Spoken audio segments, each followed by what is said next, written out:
Alors, à présent, révélation numéro 11, enfant béni de Dieu. Et dans cette révélation numéro 11, j'aimerais encore une fois, avec bien sûr votre honorable permission, vous inviter à suivre ce qui se passe sur l'écran, afin de mieux comprendre cet exercice et cette démonstration numérique. Alors, bien-aimés de Dieu, nous avions démontré, et cela à l'appui de cet alphabet, codifié avec le chiffre 6, qui est le chiffre de l'or. À partir de cet exercice, nous avions démontré que le nom Santa, qui est l'appellation du Père Noël en anglais, est codifié avec le nombre 330. Et bien-aimés de Dieu, nous le savons tous en anglais, cet individu, cet imposteur, en anglais, n'est pas seulement appelé Santa, mais il est appelé tout long Santa Claus, comme vous pouvez le voir sur votre écran. Alors, bien-aimés de Dieu, le même exercice que nous avons fait, afin de déchiffrer la valeur numérique qui codifie mystiquement le nom Santa, qui est aussi d'ailleurs la même valeur numérique qui codifie le nom du diable qui est Satan. Puisque répétition est pédagogique et comme précédemment indiqué, Santa et le nom Satan sont les mêmes, mais seulement avec le N qui a été déplacé avec ruse afin de tromper la vigilance de plusieurs. Alors à présent, nous allons travailler sur le suffixe qui est close. Alors, bien-aimé de Dieu, comme précédemment indiqué, close s'écrit avec la lettre C, qui est codifiée avec le nombre 18. Nous avons ensuite la lettre L, qui est quant à elle codifiée avec le nombre 72. Nous avons ensuite la lettre A, qui est codifiée avec le chiffre 6. Nous avons par ailleurs la lettre U, qui est codifiée avec le nombre 126. Nous avons enfin la lettre S, qui quant à elle est codifiée avec le nombre 114. Alors, bien-aimés de Dieu, voici ici l'addition des valeurs numériques qui codifient le suffixe close qui suit le préfixe Santa en disant Santa Claus. Alors, lorsque nous faisons l'addition de toutes ces valeurs numériques, nous avons exactement le résultat du nombre 336. Enfants bénis de Dieu, je me reprends. Nous avons le résultat 336. Mais chose bizarre, puisque cet individu, cette créature démoniaque, s'appelle Santa Claus, si nous voulons à présent mettre Santa et Claus ensemble pour ensuite additionner les deux valeurs numériques qui codifient d'abord le préfixe Santa et ensuite le suffixe Claus, soit Santa codifié avec le nombre 330 comme précédemment indiqué, et ensuite avoir le suffixe Claus qui est codifié avec le nombre 336. Enfants de Dieu, faites vos matchs. 330 plus 336 est égal exactement au nombre de la bête qui est le 666. Selon vous, enfants de Dieu, est-ce pas un effet de hasard que tandis que le préfixe Sancta rappelle le jour de crucifixion, l'âge où le Seigneur Jésus-Christ a été crucifié, alors, enfants bénis de Dieu, selon vous, est-ce de façon innocente et hasardeuse que le nom Santa Claus, dont nous ne connaissons d'ailleurs ni l'origine, ni l'importance, dans une soi-disant fête qui concerne le Seigneur Jésus-Christ. Et je vous le concède, si vous dites que le 25 décembre de chaque année est l'anniversaire du Seigneur Jésus-Christ, alors que fait ce personnage durant ces festivités qui sont supposées être chrétiennes? Quel est donc le rôle de ce personnage qui, en parenthèse, veut voler la vedette, selon vous, le jour de l'anniversaire du Seigneur Jésus-Christ? Alors, selon vous, est-ce en vain que le fameux Père Noël, appelé en anglais Santa Claus, a un nom qui est codifié avec le nombre de la bête, qui est le 666, voire le 666, qui, nous le savons tous, est un nombre démoniaque? Et oui, enfant béni de Dieu, si tu veux mieux comprendre tous les contours du nombre de la bête, qui est le 666, ou bien le 666, qui est d'ailleurs un nombre hautement démoniaque et diabolique. Bien-aimés de Dieu, nous sommes obligés de retourner dans les Saintes Écritures, et cela dans le livre d'Apocalypse, en son chapitre 13, le verset 11, en complémentarité avec le verset 18. Et je cite: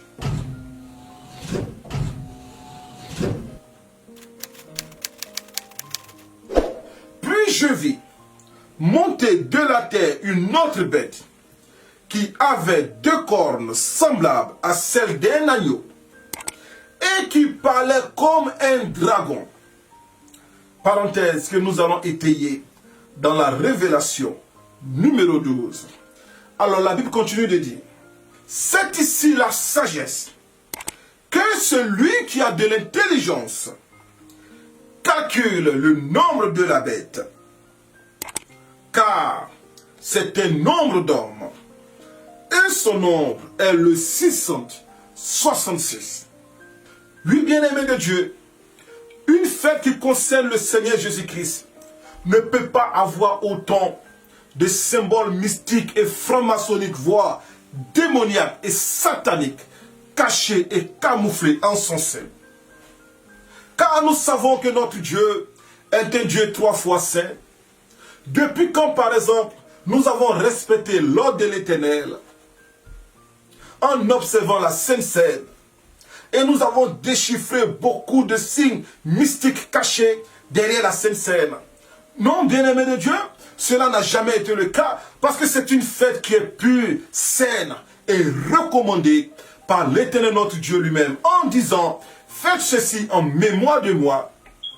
Mais lorsqu'à présent tu commences à inventer des fêtes, et cela dans ta vie chrétienne, voilà comment tu te laisses piéger par le diable avec beaucoup de symboles mystiques et franc-maçonniques camouflés secrètement derrière la fameuse fête de Noël.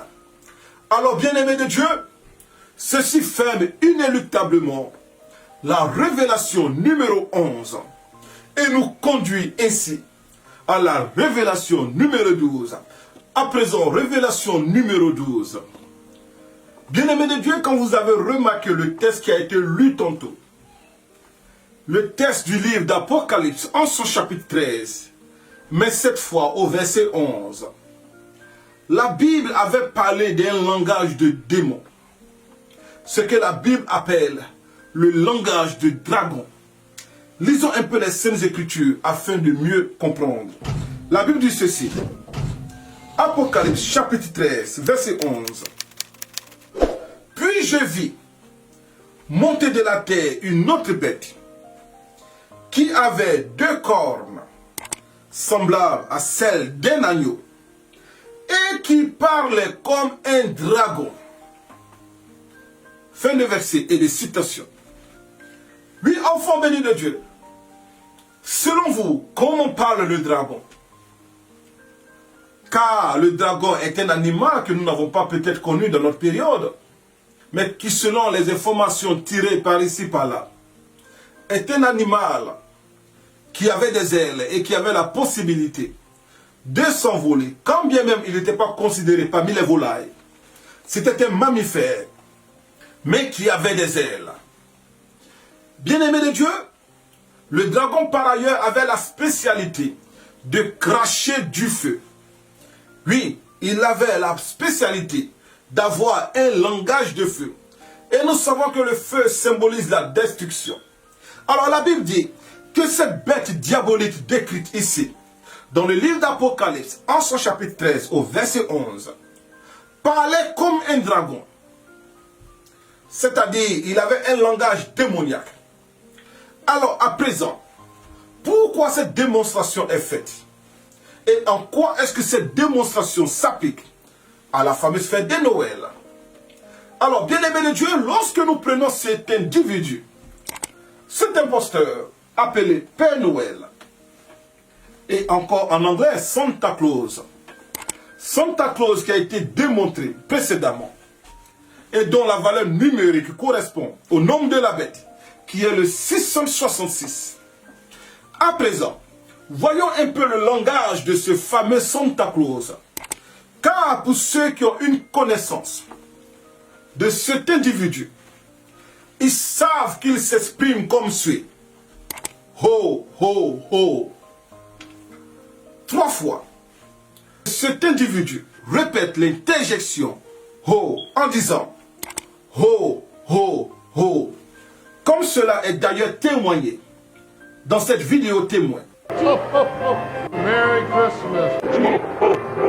Merry Christmas. Say do the ho ho ho. Say do the ho ho ho.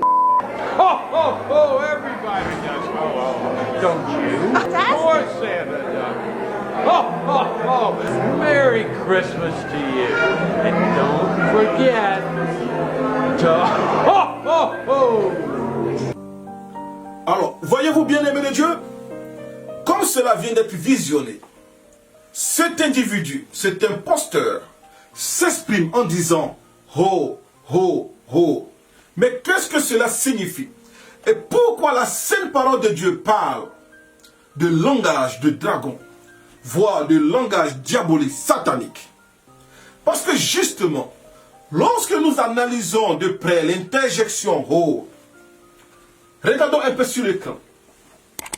Lorsque nous prenons l'interjection ho, il est composé de la lettre H et plus loin de la lettre O.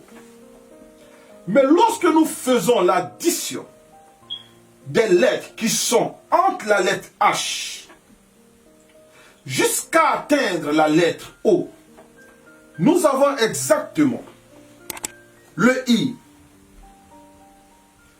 Ensuite, nous avons le J. Par après, nous avons le K, suivi de la lettre L. Après quoi, nous avons la lettre M. Et enfin, la lettre N. Alors, bien-aimés de Dieu, lorsque nous faisons l'addition des lettres qui se trouvent entre le H et le O, qui forment l'interjection O, nous avons exactement dans l'intervalle 6 lettres. Et donc, quand cet individu dit ho, ho, ho, il ne fait que dire 6, 6, 6. Et cela de façon codifiée, mystiquement. Un signe d'envoûtement. Car comment une personne qui s'appelle Santa et dont le nom représente l'âge de crucifixion de notre Seigneur Jésus-Christ, qui est 33 ans, comment une personne par ailleurs dont le nom Santa Claus est codifié avec le nom de la bête qui est le 666 ou encore le 666. À présent, on peut parler un langage de dragon, voire un langage de démon, un langage de Satan. Car comme précédemment indiqué, Satan n'est que l'autre forme de Santa. Comment son ho, ho, ho peut symboliser encore une fois le nombre de la bête, qui comme défini selon Apocalypse chapitre 13, verset 18, est le 666, ou bien le 666.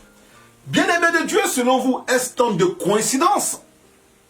Est-ce que toute cette démonstration est une pure coïncidence?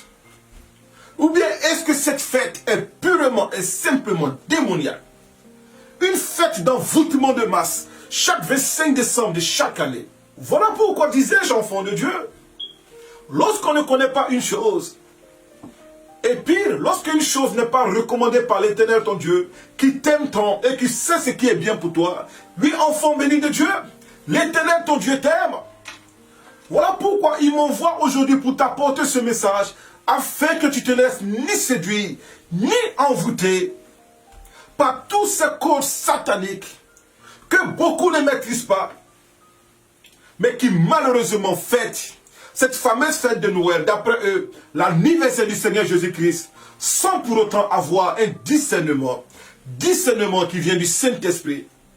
Oui, enfants de Dieu, Dieu veut ton bien, car n'est-ce pas l'Éternel notre Dieu qui nous dit, en Jérémie chapitre 29, verset 11, « Car je connais les projets que j'ai pour vous, des projets de bonheur et non de malheur, afin de vous donner un avenir et de l'espérance. » Oui, bien-aimé de Dieu, Dieu t'aime. Voilà pourquoi il t'envoie ce message. Alors toi qui célébrais cette fête, comme soi-disant la date de naissance du Seigneur Jésus-Christ, toi qui la fêtais par ailleurs, par suivisme et par ignorance, par naïveté, comme par exemple le jour de l'anniversaire du Seigneur Jésus-Christ, sache que selon les livres d'Osée, en son chapitre 4, au verset 6, mon peuple périt parce qu'il lui manque la connaissance.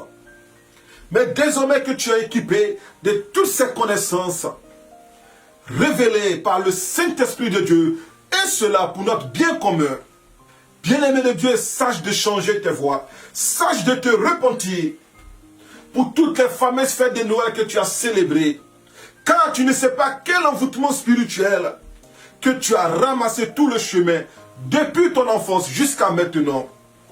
Depuis que même étant devenu chrétien, mais tu es encore rentré sur le joug de la servitude en fêtant ces fêtes démoniaques. L'opportunité est pour toi aujourd'hui de te repentir sincèrement. Alors ceci fait, bien-aimé de Dieu, avec bien sûr encore une fois votre honorable permission, la révélation numéro 12, et ouvre ainsi les portes de la révélation numéro 13. Alors à présent, enfants de Dieu, révélation numéro 13. Voyez-vous, enfants de Dieu, nous nous posons la question de savoir pourquoi forcément le 25 décembre de chaque année. C'est vrai que nous avons fait la démonstration précédente sur le fait que le 25 décembre de chaque année soit le 359e jour de l'année. Mais par ailleurs, il y a une autre révélation camouflée dans le choix et la sélection de cette date symbolique.